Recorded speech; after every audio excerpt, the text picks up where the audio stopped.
Assalamu alaykum, hörmətli televizor görüşlər. Türkiyədəki Şərq Türkistan gün tərtibi alayda proqramımızın 2-ci sanığı gəlginlərini qızğın qarşı alırıq. Mən Abdullah Yalqun.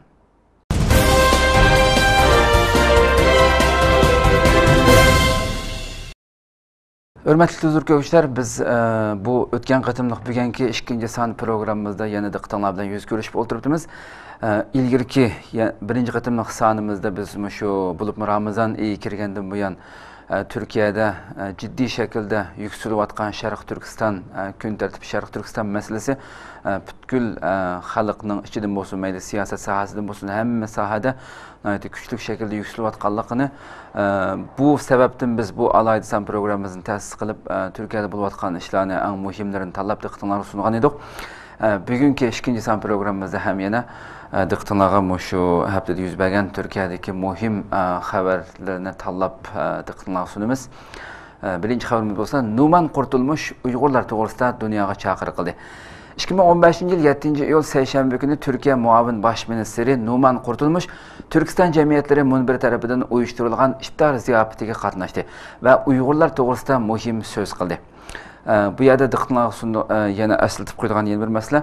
Numan Kurtulmuş bu iftar programmasının aldıda, iftar programmasından burun İstanbul'daki şu Emirgan korusu bu bağçının içinde şu beyaz yani Ak Saray Köşkü'de müşahidat Şərq Türkistan Maarifi Həmkarlıq Cemiyeti başta buluşup bilan birgə Şərq Türkistan toğrusida fəaliyyət edib bardığan bir qancha cemiyetlərninki məsullar bilan ayrım görüşüp ularning talablarini, fikirlerini elib məxsus bir görüşüm oldu. Bu axbaratqa yep qalati elib berildi.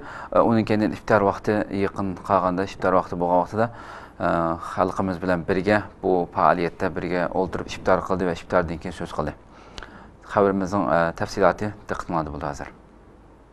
2015 yılı 7 iyul Seyşembe günü Türkiye Muavin Baş Ministeri Numan Kurtulmuş Türkistan Cemiyetleri Munbiri tarafından uyuşturulgan iftar ziyafetiga qatnaşdı ve Uygurlar toğrusida muhim söz qildi. Minister Numan Kurtulmuş Şərq Türkistan'da yüz berib atqan vaqalarni tilga elib, Uygur Şinjan rayonundaki bu kişilik hukuk tafsandicilikler toğrusida Birleşken Devletler Teşkilatı'nı ve dünyadaki bütün kişilik hukuk teşkilatlarını vazifelerini o'rinlashga chaqiriq qilaman dedi.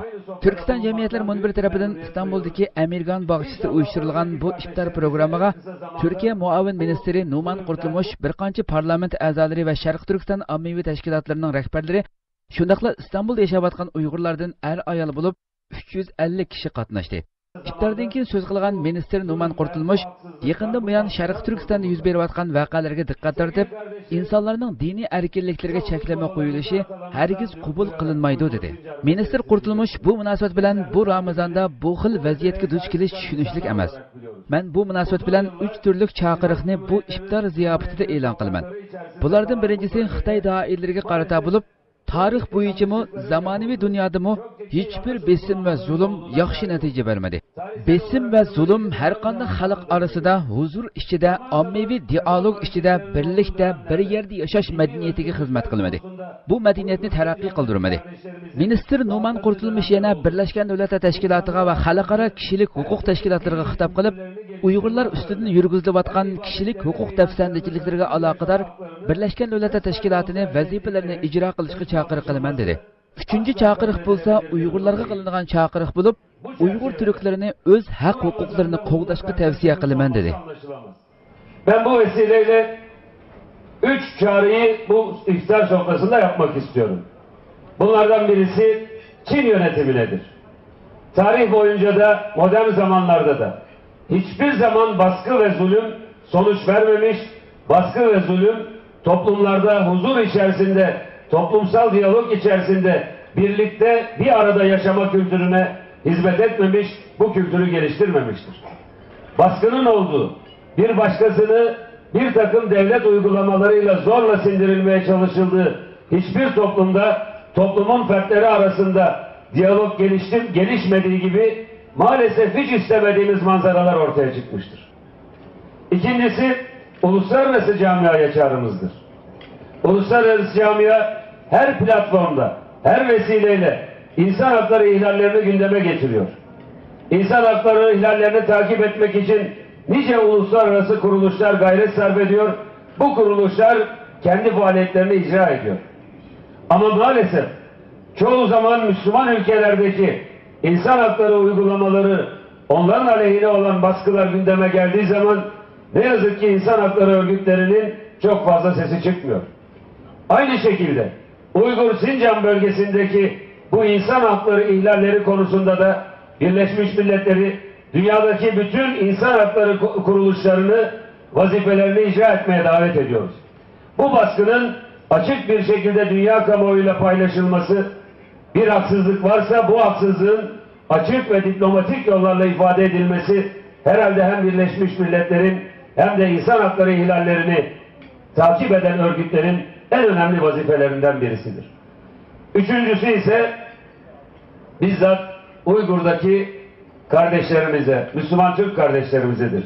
Sincan bölgesindeki kardeşlerimizedir. Bizim kültürümüz, bizim tarihimiz hicret tarihidir aynı zamanda. Hicretin altında kahır vardır, zulüm vardır. Biz inandığımız kutlu peygamberin bile kendi hayatında nice kahırlar, nice zulümler çektiğini bilen bir milletiz. Hazreti Peygamber bütün bu çekmiş olduğu zorluklara, işkencelere karşı sabırla direndi. Metanetle direndi. Olgunlukla direndi. Ne inancından taviz verdi, ne de olgunluğunu, sabrını ve metanetini terk etti. Onun sonunda Hazreti Peygamber hicretle emrolundu, hicret etti ve Medine ortaya çıktı. Şimdi Uygur Sincan bölgesindeki Müslüman kardeşlerimiz 1952'de Türkiye'ye gelmeye başladılar. Türkiye'de de yaşayan artık o bölgenin insanları var. Ama büyük bir olgunlukla bütün bu zulümlere karşı da direnmesini, sabretmesini becerebiliyorlar. Biz Uygur halkına sabretmelerini inançla ve inatla bu anlamda da kendi haklarını, hukuklarını korumalarını tavsiye ediyoruz. Mehmet Görmez Xitayning bosh elchisi bilan ko'rishganligini bildirdi. Türkiye Dini İşler Başkarmasının başlığı Mehmet Görmez Xitay bosh elchisidan ro'za tutish cheklamasining faqat o'qituvchilar, o'quvchilar va davlat xizmatchilarini o'z ichiga olganligini anglaganligidan qattiq qayg'urganligini bildirdi va bu cheklamaning hargiz qabul qilinmaydiganligini bildirdi. Türkiye Dini İşler Başkarmasının başlığı Profesör Doktor Mehmet Görmez Xitayning Ramazan oyida yo'lga qo'ygan diniy cheklamalar to'g'risida Xitayning Anqaradagi bosh elchisi bilan ko'rishganligini bildirdi. Xitayning Anqaradagi bosh elchisi Yu Hongyang bilan ko'rishganligini eskartgan Mehmet Görmez, Sharq Turkistonda bo'layotgan ishlarga bo'lgan noroziligi va turk millatining qayg'usini bosh elchi orqali doiralarga yetkazganligini bildirdi. Uchrashda mediada chiqayotgan xabarlarni tekshirishni xohlaydiganliklarini eskartgan Görmez, mayli sababi nima bo'lsa bo'lsin, ro'za tutishdek bir ibodatning dunyoning har qanday bir yerda cheklanishi va to'salg'uga uchrashi qabul qilinmaydi dedi. U so'zda yana Xitoy bosh elchisidan ro'za tutish cheklamasining faqat o'quvchilar, o'qituvchilar va davlat xizmatchilarini o'z ichiga olganligini anglaganligidan qattiq qayg'urganligini bildirdi. Va bu cheklamaga Xitoy bosh elchisi ko'rsatgan sabablarning o'quvchilarning salomatligini va ishchi xizmatchilarning xizmat unumuning tushib ketmasligi degandek bugungi dunyoda hech kim qabul qilolmaydigan darajada ajablanarli sabablar ekanligini bildirdi. Shundaqla bundaq sabablar va yoki har qanday sabab bilan ro'za ibodatining cheklanishining hargizmi qabul qilg'ili bo'ladigan ish emasligini ta'kidladi. U Turkiya Dini ishlar boshqarmasining Xitoyning musulmonlarga yurgizayotgan siyosatlariga qarshi tirishchanliklarini davomlashtiradiganligini, sog'lom aqlning g'olib kelib, bu xatoliklardan vaqtida voz kechildiganligiga ishondiganligini bildirdi. Görmez, xatoliklar, cheklamalar va man'iy qilishlarning zo'ravonlik va texmo ig'ir xatoliklarni keltirib chiqaradiganligiga ishorat qilgan holda, insonlarni Allohning amrlari bilan davlatning qonunlarining orasiga tashlab qo'yishga bo'lmaydiganligini, ikkisining o'rtasida qolgan kishilarning Perverdigarining buyrug'ini tanlaydiganligini eskartdi. Çin'de hem Uygur Müslümanları arasında hem de Hui Müslümanlarına yönelik Ramazan ayı ile ilgili yasaklamaları biz yakinen takip ediyoruz. Zira oradaki bütün kurum ve kuruluşlarla irtibatımız var. Diyanet İşleri Başkanı olarak kendi başkanlığım süresinde 2 defa Çin'i ziyaret ettim. Hem Uygur Müslümanlarıyla hem de Hui Müslümanlarıyla protokollerimiz imzalandı. Öğrencilerimiz geliyor. Din adamları Türkiye'ye gelip eğitim almaya başladılar. Ancak bu Ramazan öne çıkan ve gerçekten inanç özgürlüğü bakımından hiçbir insanın tasvip etmeyeceği konulara, hususlara gelince biz Diyanet İşleri Başkanlığı olarak hem tepkimizi hem de milletimizin üzüntüsünü ve hassasiyetlerini Çin'in Ankara Büyükelçisi vasıtasıyla yetkililere iletmiş bulunuyoruz. Kendisiyle yaptığımız görüşmede öncelikle bu haberlerin doğruluğunu tahkik etme ihtiyacı içinde olduğumuzu ifade ettim. Üzülerek belirteyim, gösterilen gerekçeler, söylenen, yapılan açıklamaları kabul etmek mümkün değil. Yasağın sadece öğrenciler, öğretmenler ve memurlara yönelik olduğunu duymuş olmaktan büyük bir üzüntü duydum. Çünkü gösterilen gerekçe olarak da işte gençlerin sağlığı açısından memurların da performansı düştüğü için gibi çok garip, bugün hiç kimsenin kabul etmeyeceği bir takım gerekçelere sığınıldığını öğrenmiş olduk. Bu gerekçelere sebebi gerekçesi ne olursa olsun oruç ibadeti gibi bir ibadetin bu çağda dünyanın herhangi bir yerinde yasaklanması, ona bir kısıtlama, sınırlama getirilmesi kabul edilebilecek bir husus değildir. Çabalarımız, gayretlerimiz devam ediyor. İnanıyorum ki aklı selim galip gelecek ve bir an önce bu yanlışlıklardan vazgeçilecektir. Çünkü bu yanlışlıklar, bu kısıtlamalar, bu yasaklamalar aynı zamanda beraberinde şiddeti getiriyor. Beraberinde çok daha büyük yanlışları getiriyor. İnsanlar hiçbir zaman Allah'ın emirleriyle devletin koyduğu yasaklar arasında bırakılamaz.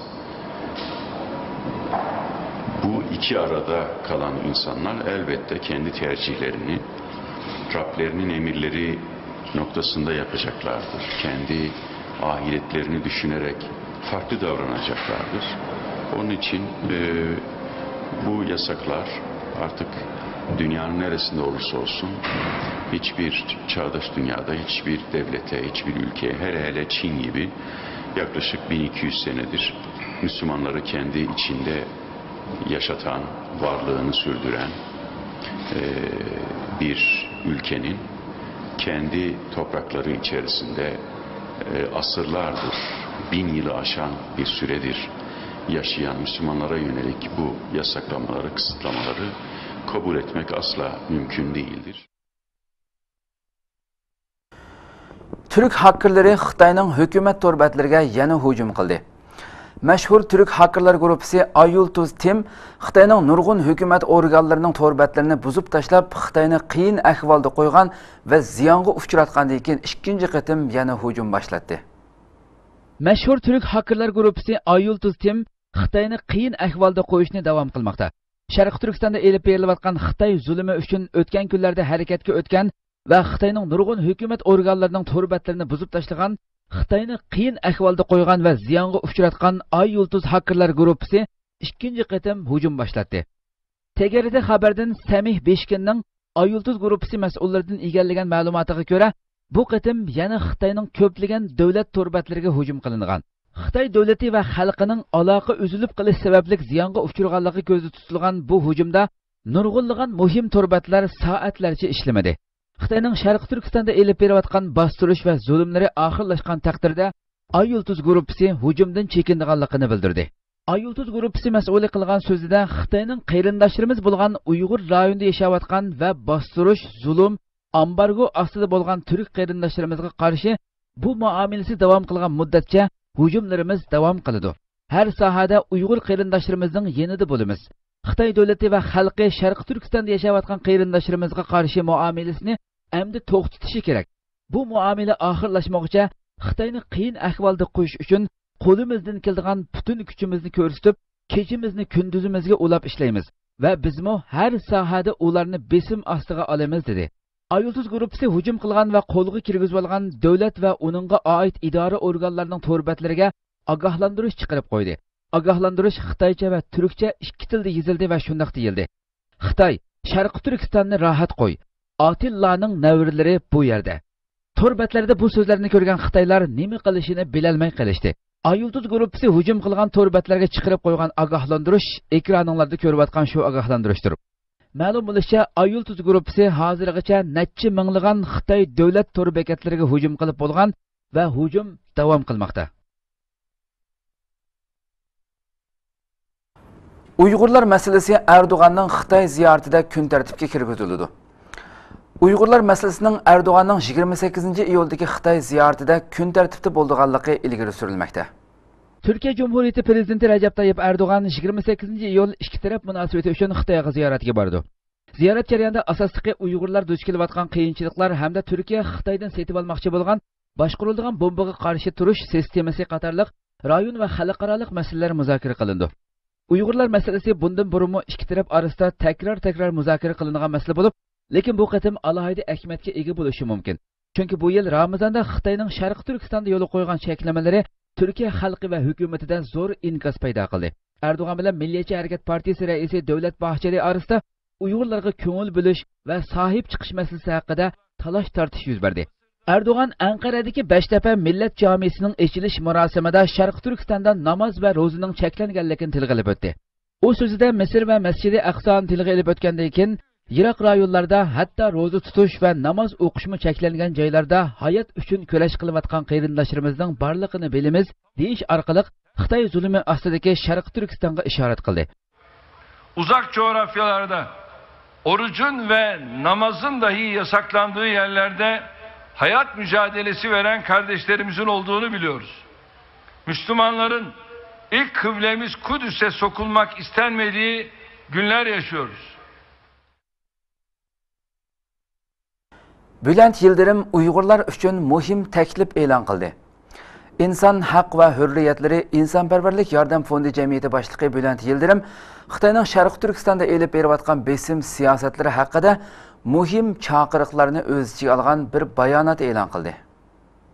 İnsan haq va hurriyatları insonparvarlik yordam fondi jamiyati boshlig'i Bülent Yildirim Xitoyning Sharqi Turkistonda davomlashayotgan besim siyosatlari haqida muhim chaqiriqlarni o'z ichiga olgan bir bayonot e'lon qildi. Bülent Yildirim yaqindan buyon Uyg'urlar haqida talash-tortish qilinayotgan masalalarga doir bayonotida bugungi kunda Sharqi Turkistondan kelgan foto suratlarning yolg'on yoki rostligini va yoki ba'zi kuchlarning bu masalani o'z manfaati uchun suiiste'mol qilayotgan yoki qilmayotganligini talash-tortish qilish butunlay o'rinsiz. Hammamiz obdan bilamiz. Sharqi Turkistonda qanchalar yillardan beri davomlashayotgan zulm bor dedi. U yana mundaq dedi. Shuncha yillardan beri Sharqi Turkistonda davomlashayotgan Xitoyning zulm siyosatiga doir amdiki talash-tortishlar intayin ma'nisiz nuqtaga kelib qoldi. Kishilar Sharqi Turkistondan kelgan rasmlarning rost yoki yolg'onligini talash-tortish qilamiz deb masalaning asli sabablarini nazardan saqit qilishga boshladi. Bu yerdagi masala rasm yoki xabarlarning qayerdan kelganligi yoki kimlar tomonidan e'lon qilinganligi va yoki bu masalani kun tartibga elib kelishning kimlar bilan chetishligi borligi emas. Balki diqqatni Sharqi Turkistondagi zulmga markazlashtirib, shuncha uzun yillardan buyon davomlashayotgan bu zulmni to'xtatish uchun darhol harakatga o'tish lozim. Bu masala bir partiyaning yoki bir ijtimoiy tashkilotning masalasi emas. Butun siyosiy partiyalar Sharqi Turkistondagi Xitoyning zulm siyosatiga qarshi darhol o'rtaq harakat qilishi lozim. Sharqi Turkiston masalasida bir turkum siyosiy shubhalar bilan chetda turib olganlarning hammasi uttirib qo'ydiganlar bo'lib qoladi. Qat'iy kechiktirmasdan butun partiyalar Sharqi Turkiston masalasiga qarata o'rtaq pozitsiya belgilash uchun bir yerga jam bo'lishi lozim. Parlamentda vakillari bo'lgan yoki bo'lmagan butun siyosiy partiyalarning vazifasi Sharqi Turkistonni o'z kimligidan ayirib tashlash uchun yurgizilayotgan siyosatlarga qarshi noroziligini kutilmagan bir shaklda tang o'ttirg'i qo'yishdan iboratdir. Hamda barliq ijtimoiy tashkilotlar va har qaysi sohalarmi Sharqi Turkiston masalasiga intayin sezgur pozitsiya tutishi lozim dedi. İnsan haq va hurriyatlari insonparvarlik yordam fondi jamiyati boshlig'i Bülent Yildirim Uyg'ur masalasi haqida taklifini bayon qilib mundaq dedi. Xitoyning Sharqi Turkistonda yurgizayotgan siyosati aniq bir narsani maqsad qiladi. U bo'lsa-mu musulmon turklarni kimliksizlashtirish. Agar ular Xitoy belgilagan doiradan halqib ketadigan bo'lsa, hijrat qilishga zo'rlash ustiga qurilgan bir siyosat yurgizilmoqda. Bizning buningga qarshi ro'shan pozitsiya belgilash majburiyatimiz bor. Turkiyadagi barliq ijtimoiy tashkilotlar va siyosiy partiyalar tomonidan Sharqi Turkistonda bo'layotgan ishlarni shu yerga berib tekshirish uchun bir hay'at qurilishi lozim. Va bu hay'at intayin tez suratda Sharqi Turkistonga yo'linib, yuz bergan voqealarni naq maydonda ko'zdan kechirishi, Sharq Turkiston musulmonlarining dardini bevosita tinglab, bir dokument tayyorlab chiqishi lozim. Agar vijdonlarimizni puchulayotgan bu zulmga qarshi jiddiy harakat plani o'ttirg'a qo'ya olmasak, bu masaladagi jimg'urligimiz hammamizni javobgarga aylantirdi dedi. U yana islom dunyosining pozitsiyasi haqida to'xtalib, islom davlatlari bu masalada oldida turishi lozim degan ifodalarni ishlatdi. U mundaq dedi: islom davlatlari baldurroq Sharq Turkiston kengashi yig'ini chaqirishi lozim. Sharq Turkistondagi musulmonlar haqida shuncha yillardan buyon xabarlarni anglab kelyapmiz. Biroq islom davlatlari bu masalada tegishli mas'uliyatini ado qilmayotdi. Shunga Turkiya bu masalaga boshlamchilik qilishi lozim. Turkiyaning Arab ittifoqiga a'zo davlatlarni, Turkiy Cumhuriyatlarini va Osiyo qit'asidagi boshqa davlatlarni o'z ichiga olgan bir Sharq Turkiston kengashi yig'ini chaqirish vazifasi bor. Barliq siyosiy partiyalarning o'rtaq irodasi bilan Turkiya baldurroq Sharq Turkiston uchun xalqaroliq ahamiyatga ega bir harakat boshlatib, kengash yig'ini chaqirishi lozim. Konferans qatnashadigan davlatlar Sharq Turkiston musulmonlarining eng oddiy insoniy haq-huquqlariga ega bo'la olishi uchun bir o'rtaq pozitsiya belgilab chiqishi va islom davlatlarining Xitoy bilan bo'lgan savdo munosabatlarini shu yig'inda muzokaraga qo'yishi lozim. Chunki Sharq Turkiston musulmonlari dunyo bo'yicha eng ezilgan xalqdir. Ular shuncha uzun yillardan buyon har turli zulm va besimlarga qaramasdan o'z e'tiqodlari va milliy kimliklarini qo'g'dab kelmoqda. Endi yetar. Hammaydan bir o'rtaq inkos qaytarishi kerak. Xitoyning Sharq Turkistonni Shinjonga aylantirish siyosatini darhol to'sib qilish lozim. Shuni unutmaslik kerakki, Xitoyning asli maqsadi Sharq Turkistonning nüfus qurilmasini o'zgartirib tashlab, rayondagi musulmonlarning kimligini uzun muddatlik planda butunlay eritib etishdan iboratdir. Bülent Yildirim Sharq Turkistondagi musulmonlarga qilinayotgan zulmga qarshi Islom hamkorlik tashkilotini harakatga o'tishga chaqiriq qilib, Islom hamkorlik tashkiloti jiddiy pozitsiya belgilab chiqishi lozim dedi. Ve herkes diken üzerinde. Artık hapse girmek günlük olay oldu. Hapiste kötü muamele görmek günlük olay oldu. Bütün polisler düşünün, kendi çocuklarınızı düşünün. Bütün kavşaklarda polislerin elinde silahlar. Zaten korkuyorlar. Herhangi bir ses yükseltmede hemen öldürüyorlar. Acilen bir izleme heyetinin oraya gönderilmesi lazım. Ateş düştüğü yeri yakıyor. Senin çocuğun ölmüyor. Senin eşin ölmüyor. Senin ailen hapse girmiyor. Kolay. Bütün İslam dünyası Doğu Türkistan'dan sorumludur. Özellikle de Türkiye sorumludur. Arap dünyasında yapılan zulümlere İslami duruşumuz yüzünden ne kadar sahip çıkıyorsak, Kürt meselesine ne kadar sahip çıkıyorsak, Doğu Türkistan'a da Arap dünyasını ve Kürtlerin de sahip çıkmasını istiyoruz ve burada bu çağrıda bulunuyoruz.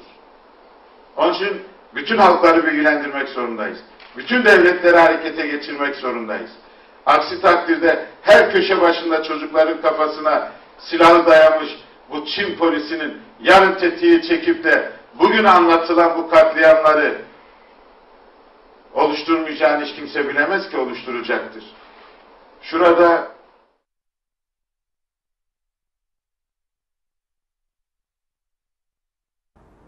Aydın shahar boshlig'i Uyg'urlarga quchoq ochadiganligini bildirdi. Aydın shahar boshlig'i Özlem Charji o'g'li xonim Sharq Turkistonda Xitoy zulmiga uchragan Uyg'urlarga quchoq ochadiganligini va xizmat imkoniyati yaratib beradiganligini bildirdi. Türkiye'nin Aydın shahar boshlig'i Özlem Charji o'g'li xonim Sharq Turkistonda Xitoy zulmiga uchragan Uyg'urlarga quchoq ochadiganligini va xizmat imkoniyati yaratib beradiganligini bildirdi. Özlem Charji o'g'li xonim Aydınga 100 Uyg'ur oilasini taklif qilishni va ularga xizmat imkoniyati yaratib berishni xohlaydiganligini bildirib, mundaq dedi. Sharq Turkistonda yashayotgan qon qarindoshlarimiz, irqdoshlarimiz bo'lgan Uyg'ur turklari butun dunyoning ko'z oldida. Turkiyaning Aydın shahar boshlig'i Özlem Charji o'g'li xonim Sharq Turkistonda Xitoy zulmiga uchragan Uyg'urlarga quchoq ochadiganligini va xizmat imkoniyati yaratib beradiganligini bildirdi. Özlem Charji o'g'li xonim Aydınga 100 Uyg'ur oilasini taklif qilishni va ularga xizmat imkoniyati yaratib berishni xohlaydiganligini bildirib, mundaq dedi.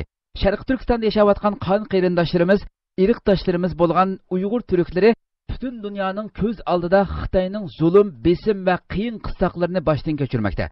Eng aqalli kishilik haq-huquqi hisoblanadigan diniy majburiyatlarni erkin ado qila olmayotmoqda. Aydın xalqi intayin mehmondo'st, haqqoniyatni yoqalaydigan kishilardir. Aydın şəhərlik hökuməti buluş sübutimiz bilan 100 Uyğur ailəsini Aydınğa kelib o'rinlashishga taklif qilamiz. Aile çoğunlarını iş imkoniyati bilan ta'minlashni xohlaymiz. Tashqi ishlar ministrligimizning kerakli rasmiyatlarini bajarib, bu qarindoshlarimizni Aydınğa elib kelishini kutamiz. Minister Çelik Sharq Turkistondagi zulm asla qabul qilinmaydi dedi. Türkiye Medeniyet ve Sayahat Ministeri Ömer Çelik Twitter hesabida yo'llagan bayonotida Xitoyning Sharq Turkistonda yurgizayotgan besim siyosatlari asla qabul qilinmaydi. Kishilik huquq tajovuzchiligiga ko'z yumilmaydi dedi. Türkiye Medeniyet ve Sayahat Ministeri Ömer Çelik Twitter hesabida yo'llagan bayonotida Xitoyning Sharq Turkistonda yurgizayotgan besim siyosatlari asla qabul qilinmaydi. Kishilik huquq tajovuzchiligiga ko'z yumilmaydi dedi. Sharq Turkistondagi Xitoy zulmining qabul qilinmaydiganligini bildirgan Çelik kishilik huquq tajovuzchiligiga ko'z yumilmaydi. Sharq Turkistondagi bostirishlar oxirlashishi kerak. Sharq Turkistondagi zulmga qarshilik bildirgan ba'zi vatandoshlarimizning o'z noroziligini davlatimizda mehmonimiz bo'lgan Xitoy sayohatchilariga qaratmasligi kerak dedi. U qizil bayroq va ko'k bayroq bir qalbning ikki yarasidir. Bugun Xitoy xalqini o'z ichiga olgan har xalqqa tinchlik, qarindoshlik va do'stlik salami beradigan kundir. Sharq Turkiston asla yolg'iz emas dedi. İstanbul'da Hör Sharq Turkiston munbiri nomida namoyish elib berildi. 3 iyul Cuma günü Hör Sharq Turkiston munbiri nomida yurish elib berildi ve bayonot e'lon qilindi. 3 iyul Cuma günü kech İstanbul'ning Zaytinburnu rayoni Kozli-Chashma Madaniyat markazida Hör Sharq Turkiston munbiri nomida yurish qilish va bayonot e'lon qilish faoliyati elib berildi. Sharq Turkiston Vaqfi, Sharq Turkiston Ma'rif va hamkorlik jamiyati, Sharq Turkiston yoshlar tashkiloti va Ulku o'joqlari Zaytinburnu sho'basi qatorli tashkilotlarning hamkorlashib uyushtirishi bilan Sharq Turkistondagi Xitoy zulmi bo'lib Ramazon oyida yo'l qo'yayotgan diniy cheklamalarga qarshi namoyish elib berildi va bayonot e'lon qilindi. Namoyishga har qaysi tashkilot rahbarlari va a'zolari hamda ko'p sonda Uyg'ur va turklar qatnashdi. Namoyishchilar qo'llarida Turkiya va Sharq Turkiston bayrog'ini, Sharq Turkistondagi zulm aks ettirilgan rasmlar tushirilgan plakatlarni va mustaqil Sharq Turkiston degan xat yozilgan cho'ng viviskini ko'tarib shuar to'ladi. Namoyishchilarning qo'llarida ko'tarib olgan rangli chiroqlar jonliq kayfiyat yaratdi. Sharq Turkiston vaqfining boshlig'i Ömer Qul bayonotni o'qib o'tdi. Türkiye'nin nurg'un shaharlarida Sharq Turkiston uchun namoyish elib berildi. Türkiye'nin har qaysi shaharlarida Xitoyning Sharq Turkistondagi musulmonlarga qaratilgan tajovuzchiliklarga qarshi namoyish elib berildi. Türkiye'deki hazır hakimiyet yürgüzüvatkan Adalet ve Terakkiyat Partisi, AK Parti, İstanbul Yaşlar Birleşmesi a'zolari Xitoy konsulxonasi oldida namoyish elib bordi. Yoshlar Birleşmesi a'zolari Tarabiyadagi Xitoy elchixonasi oldiga yig'ilib, shu yerga dasturxon selib iftor qildi. Iftordan keyin Xitoy konsulxonasi oldida ullik takbir sadolari ichida Sharq Turkiston yeningdimiz deb namoyish bo'ldi. İstanbul Yoshlar Birleşmesi raisi Malih Ajartash Sharq Turkistonni qo'llaydigan xatlar yozilgan plakatlarning orasida e'lon qilgan bayonotida tinchlik, qarindoshlikning butun dunyoga yayilgan bir kelajak uchun duo qilganliklarini aytdi. Halkların baskı altına alınmasına, insan onurunun yerle bir edilmesine, zulüm kimden gelirse gelsin hepsine karşı çıkacağız. Bugün tüm zalimler karşısında biz senin göğsünü açıp genişletmedik mi? Demek ki güçlükle beraber kolaylık vardır ayetlerini yeniden hatırlıyor ve diyoruz ki hep beraber hep Rabbine yönel, ona yaklaş. Ayetinin izinden bir ömür gençlik olarak gitmeye devam edeceğiz. Gayret bizden, tevfik ise Allah'tandır. Hemen biraz daha Bismillah. Kapıyı getirsene. Allahu Ekber! Allahu Ekber! Bismillah! Allahu Ekber! Ya Allah! Bismillah! Allahu Ekber! Hürmetli izləyicilər, yana şu namoyish bilan davom qilamiz, chunki bir qancha oldidagi bir qancha xabarlar bilan hozir shu 3 iyuldan boshlab bo'libmi, hozir amaldan o'tgan haftami biz sungan edik. Diqqatingizga namoyishlar kundan kunga avj elib Turkiyaning butun shaharlarida, butun viloyatlardagi har qaysi shaharlarning hammasida degidek namoyish elib berilyotdi. Shuning ichidagi birisi İstanbulda necha ming kishilik cho'ng namoyish. Turkiyada Xitoyga qarshi norozilik faoliyatlari davom qilmoqda. 4 iyul shanba kuni İstanbulda necha ming kishining qatnashishi bilan Uyg'urlarni qo'llab Xitoyga norozilik bildirib namoyish o'tkazildi. Turkiyada Xitoyga qarshi norozilik faoliyatlari davom qilmoqda. 4-iyul shanba kuni Istanbulda necha ming kishining qatnashishi bilan Uyg'urlarni qo'llab Xitoyga norozilik bildirib namoyish o'tkazildi. Bu namoyishni Istanbul Ulka Ocaqlar tashkiloti tomonidan uyushtirilgan bo'lib, namoyishga Istanbulning 23 nahiyasidan va boshqa shaharlardan ko'p sonda kishi qatnashdi. Namoyishchilar oldi bilan Bayazit jami oldiga to'plandi, keyin Sulton Ahmad bilan Ayasofya o'rtasidagi cho'ng maydonga qarab yurish qildi. Cho'ng yo'lda qatnash to'xtab ketdi. Yo'l yoqasidagi kishilar namoyishchilarni qo'llab chavoq chaldi. Bayazit jamisi bilan Sulton Ahmad jamisi va Ayasofya jami o'rtasida Istanbulning eng avvat va muhim markaziy o'rinlar bo'lib, bu yerda dunyoning har qaysi joylaridan kelgan sayohatchilar ko'plab oyinlab yuradigan o'rinlardir. Namoyishchilarning oldida bir qancha dona jinoza ko'tarilgan bo'lib, jinoza ustiga Sharq Turkiston bayroqlari qo'yilgan. Uning oldida 20 nafar yosh yigitlar qizil rang bilan bo'yalgan o'xshash oq ko'ylak kiyib yurdi. Qizil bilan bo'yalgan ko'ylakda Sharq Turkiston bayrog'i bo'lib, "Yoshsun mustaqil Sharq Turkiston" degan xat yozilgan. Namoyishchilarning qo'llarida har xil shiorlar yozilgan taxtlar bo'lib, ba'zi namoyishchilar oyul tuzliq ko'k bayroqni egiz ko'tarib shior to'ladi. Namoyishchilar birdak "Yo'qolsun ishg'olchi Qizil Xitoy, yoshsun mustaqil Sharq Turkiston. Sharq Turkiston yolg'iz emas, Turkiya uxlama qarindoshlaringga ega chiq" degandek shiorlar to'ladi.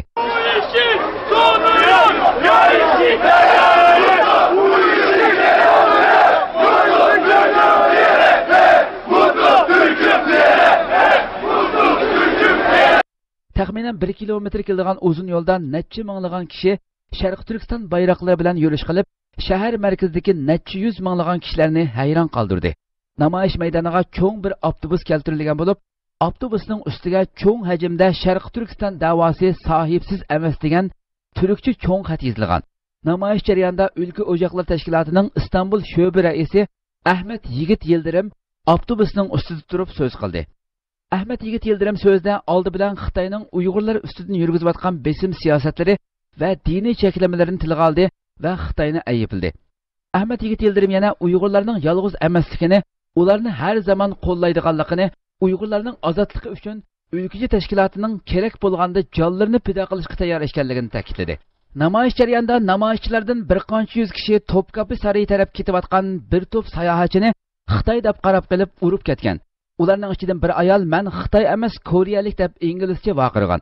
Keyin soqchilar oraga kirib, voqeani pasaytirishga uringan bo'lsa-mu, namoyishchilar bilan soqchilar o'rtasida surkilish kelib chiqqan. İstanbul'daki Xitoy konsulxonasi oldida keng ko'lamlik namoyish o'tkazildi. 5-iyul Urumchi qirg'inchiligining 6-yili munosabati bilan Xitoyning İstanbul'daki konsulxonasi oldida namoyish elib berildi. 5-iyul Urumchi qirg'inchiligining 6-yili munosabati bilan Xitoyning İstanbul'daki konsulxonasi oldida namoyish elib berildi. Bu namoyish İstanbul'daki Hör Sharq Turkiston munbiri tomonidan uyushtirilgan bo'lib, Alparan Ocaqlar tashkiloti qatorliq ko'p sonli tashkilotlar qo'llab qatnashdi. Namoyishga Uyg'ur turk bo'lib 5000 dan ortiq kishi qatnashdi. Namoyishchilar Istanbul Tarabiyadagi dengiz bo'yiga to'planib, u yerdan Xitoy konsulxonasi oldigacha yurish qildi. Qo'llarida turk va Sharq Turkiston bayroqlari ko'targan necha minglagan namoyishchi ishg'olchi Xitoy Sharq Turkistondan chiqib ketdi. Haq, huquq, adolat, Turkistonga hurriyat. Xinjiang emas, Sharq Turkiston. Turkiya uxlama qarindoshlaringga ega chiq. Yoshsun mustaqil Sharq Turkiston. Uyg'ur turklar yolg'iz emas degandek shior to'ladi. Xitoy konsulxonasi oldida insonlar nihoyat ko'p bo'lib, konsulxona oldidagi ko'chaga sig'may qistilishib ketdi. Konsulxona oldidagi yo'l soqchilar tomonidan to'sib olingan bo'lib, bir qancha namoyishchi to'saqning ustiga chiqib, otlab o'tishga urindi. Ammo soqchilarning ogohlantirishi bilan tushib ketdi. Namoyishchilar Xitoyga bo'lgan g'azab nafratini ifodalab, Xitoy bayrog'ini ko'ydirdi va havoga qaratib po'jangza otdi. Namoyish jarayonida namoyishchilarga vakolatan Sharq Turkiston ma'rif va hamkorlik jamiyatining raisi Hidoyatullo O'g'izxon Urumchi qatliamiga munosabatlik bayonotni o'qib o'tdi. Hidoyatullo O'g'izxon mundaq dedi: "Hammamizga ma'lum bo'lgandek, ishg'olchi Xitoy hokimiyati va ko'chman Xitoylar buningdan 6 yil ilgari, ya'ni 2009-yili 5-iyul kuni Sharq Turkistonda cho'ng bir qirg'inchilik elib bordi.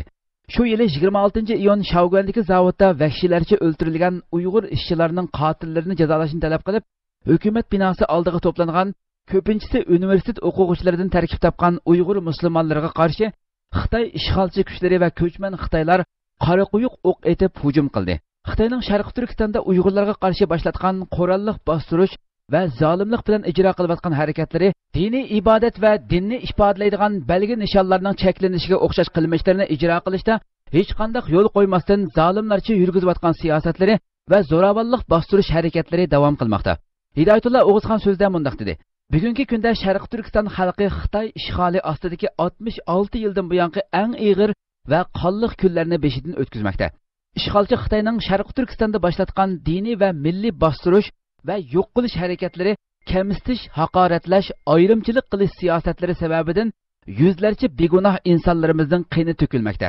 Hidoyatullo O'g'izxon yana mundaq dedi: Sharq Turkistondagi qarindoshlarimiz Ramazon oyida bostirish, zulm va qattiq qo'lliq ostida yashashga majbur qilinyapti. Sharq Turkistondagi qarindoshlarimiz qiyin bir sinoqqa duch keldi. Elib mengayotgan muqaddas da'vo va haqliq bo'lgan mustaqil Sharq Turkiston ko'rishidan hargiz voz kechmaymiz. Harmay talmay kaynligiga qaytmasdan, qo'rqmasdan, umidimizni yo'qotmasdan, texmu g'ayrat va himmat bilan Sharq Turkiston hur va mustaqil bo'lguncha ishg'olchi Xitoylarni Saddichin sepilning u tarafiga yo'lga solguncha yurishni davom qilamiz. Xitoy davlat terrorligini qattiq ayiblaymiz. Ramazon oyining bu muborak kunlarida Anatoliya xalqini Sharq Turkistonlik qarindoshlarimiz uchun duo qilishga chaqirib. Namoyish 8 kishilik bir hay'atning Xitoy konsulxonasi oldiga qora chambarak qo'yish bilan oxirlashdi. Qora chambarak ustiga Sharq Turkistonliklar deb yozilgan bo'lib, Turkiyada qora chambarak qo'yish insoniyatga qarshi jinoyat ish deganligini ifodalaydi. Allahu ekber! Ya Allah! Bismillah! Allahu ekber!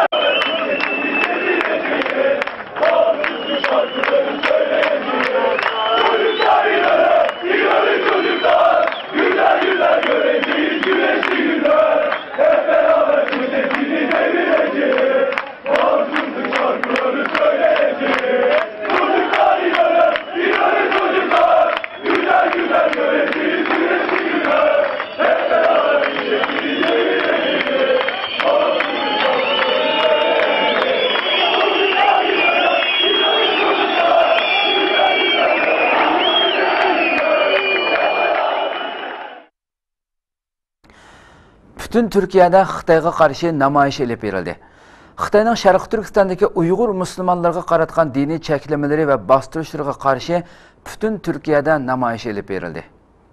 Xitoyning Sharq Turkistondagi Uyg'ur musulmonlarga qaratgan diniy cheklamalari va bostirishlarga qarshi bütün Türkiye'de namoyish elib berildi. Xitoyning Sharq Turkistondagi diniy cheklamalari va Urumchida elib borgan 5-iyul qirg'inchiligining 6 yillik munosabati bilan bütün Türkiye'de Xitoyga qarshi namoyish elib berildi. 5-iyul kuni Turkiyaning Ankara va Istanbuldagi Xitoy elchixonalari oldida keng ko'lamlik namoyish elib berilgandan boshqa, Turkiyaning butun viloyatlarida namoyish va yurish faoliyatlari elib berildi. Xitoyning zulmiga norozilik bildirildi. 4-iyul Turkiyaning Gaziantep shahrida Xitoyning Sharq Turkistondagi zulmiga qarshi yurish namoyishi elib berildi. Gaziantep ülke ocakları tarafından uyushtirilgan bu yurishga qatnashgan kishilar Sharq Turkistonda Xitoy zulmidan hayotidan ayrilganlar uchun duo qildi. 4-iyul kuni Turkiyaning İzmir, Manisa, Denizli, Batman shaharlarida Kamusen, Sog'liq san qatorliq el ichi ommaviy tashkilotlar tarafidan Xitoyga qarshi namoyish elib berildi.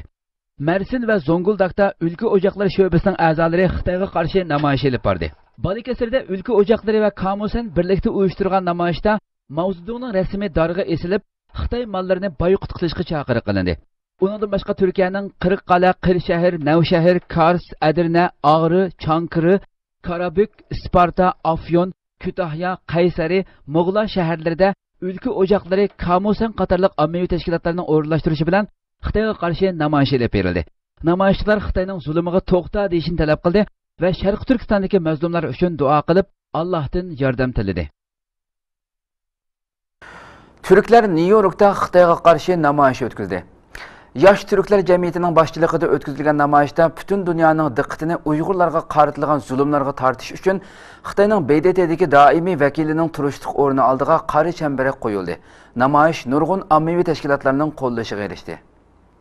Yosh Türkler jamiyatining boshchiligida to'plangan guruhlar butun dunyoning diqqatini Uyg'urlarga qaratilgan zulmlarga tortmoqchi bo'lganliklarini bildirib, Xitoyning BDT'dagi doimiy vakilining turishliq o'rni oldiga qora chambarak qo'ydi. Namoyish nurg'un ommaviy tashkilotlarning qo'llashiga erishdi. Namoyishchilarga vakolatdan so'z qilgan Turk Amerika Jamiyatlar Birlashmasi boshlig'i va Yosh Turklar jamiyatining boshlig'i Tulga Takman Xitoyning Uyg'urlarga qaratgan besim siyosatlarining qabul qilinmaydiganligini bildirdi. U dunyo jamoatchiligini bu masalaga sukut qilganligi uchun ayblab, Tiananmen maydonida demokratiya talab qilib, tankining ostida qolgan yoshlarning rasmlari jamoat fikriga yetib kelganda dunyo o'rnidan turgan edi. Lekin 1949-yildan buyon Xitoyda zulmga uchragan yurtdoshlarimizning faryodiga hech kim quloq solmayotdi dedi. Xitoyning Uyg'urlarni assimilyatsiya qilib yo'qotishga urinayotganligini eskartgan Takman, ko'rishimiz buningdan keyin davom qiladi. Nishonimiz butun dunyoga Xitoy zulmi ostida qolgan qarindoshlarimizning ovozini anglitish dedi. Ular yana Iroqlarda yuragi Sharq Turkistondagi qarindoshlar uchun so'qqan kishilarning borligini butun dunyoga, jumladan Xitoy hukumatiga bildirish uchun to'planganligini bildirdi. BDTdan bu rayonga bir hay'at avatib, u hay'atni u yerda bir oy turg'izib, doklad tayyorlatqizib, dokladni dunyo jamoatchiligiga yetkazishni talab qildi. Oxirida Xitoyning BDTda doimiy turishliq vakilining oldiga qora chambarak qo'ydi.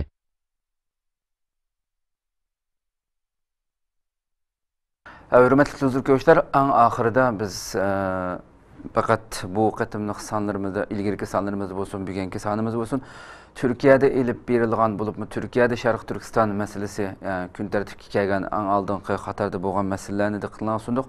Elbette bu 5. iyulunu aldı keynede dünyanın her qaysı joylardaki faaliyet elip berivatkan Şarkı Türkistan teşkilatları şu mesela Avrupa'da olsun, nerede olsun, şu yaşayotgan devletlerde elbette Xitoyga qarshi keng ko'lamlik nurg'un namoyishlarni elib bordi. Biz ularni hammasini ayrim holatda bu ekranga olib kelib bo'lolmadik ham, chunki vaqt munosabati bilan biz o'zimiz yashayotgan bu Turkiyadagi eng oldiga chiqqan Sharq Turkiston masalalarini diqqatingizga sundik. Buni oxirida bir aslatib o'tishni muvaffaq topdik. Oxirida xo'shlashishning oldida İnşallah yeni bir qatımlıq programımızda yana sizler bilan yüz görüşkice sizlerni Cenab-ı Allah'a tapşırımız. Esselamu Aleyküm ve Rahmetullahi Teala ve Berekatuhu.